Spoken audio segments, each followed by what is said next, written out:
Hey everyone, welcome back to the channel. Today we're going to be reviewing my monitor, the Predator Z35. Now this monitor is a 35-inch panel. It's a VA panel. It has tilt, height adjustment, it's LED backlit, and it's a 21:9 aspect ratio on there. So it's definitely an ultra wide. Now it also has a 4 millisecond G2G. It comes standard out of the box with 144 Hz refresh. Now that's overclockable up to 200, and later on in this video I'll show you how to overclock it. Now colors on this monitor are absolutely wonderful. Just out of the box you're looking at about 16.7 million colors. You got a 3000:1 contrast ratio and 300 nit brightness. Now that's really bright, so it's really great when you're playing really dark games such as The Witcher 3. You know, you'll be able to see in those dark areas, but it's not going to take down and give you too much of a saturated image.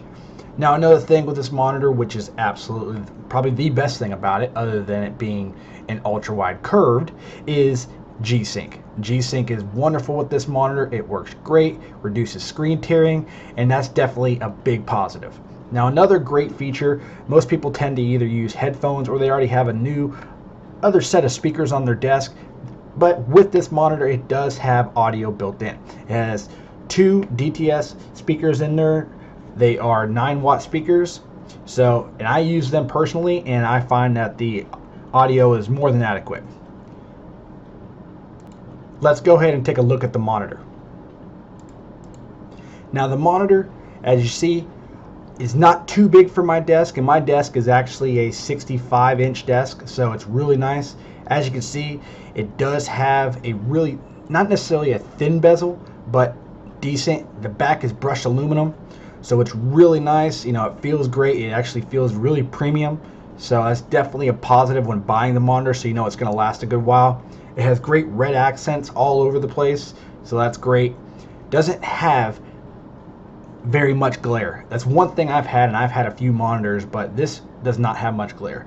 The height adjustment that you see, it will go up pretty far, I mean outside of my camera view, and it also will go down, pretty much sit down on the table.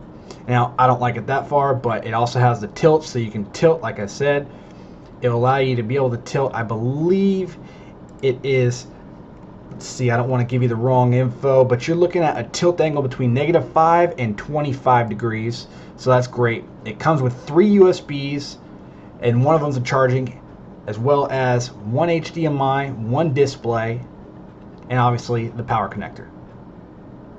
Now the best thing is having that huge Predator logo show up on you, and it's also in red, so there's also a great feature there. Now I'll go ahead and give you a preview of the options on the monitor. See, you got the picture options, the color options, you got the screen, how you want it to be placed. You also got the settings options. This is where you're going to be doing your overclocking, and then as you can see what I have, it tells you the actual stats of the monitor. Now let's go ahead and get into overclocking this monitor. So it's pretty simple. You just go ahead and scroll down the 4th box and then scroll all the way down to where it says overclocking. Then right now, as you see, mine's enabled already at the 200. So what you do, it actually can go all the way down to 160 Hertz just for the first overclock. Once you've decided what overclock you want to use, just go ahead and select lower, down to the apply, hit the select button. It's going to end up showing this on your screen. Your screen will do an automatic reboot, just as if you were overclocking your CPU or GPU, anything like that. You definitely want to restart your system.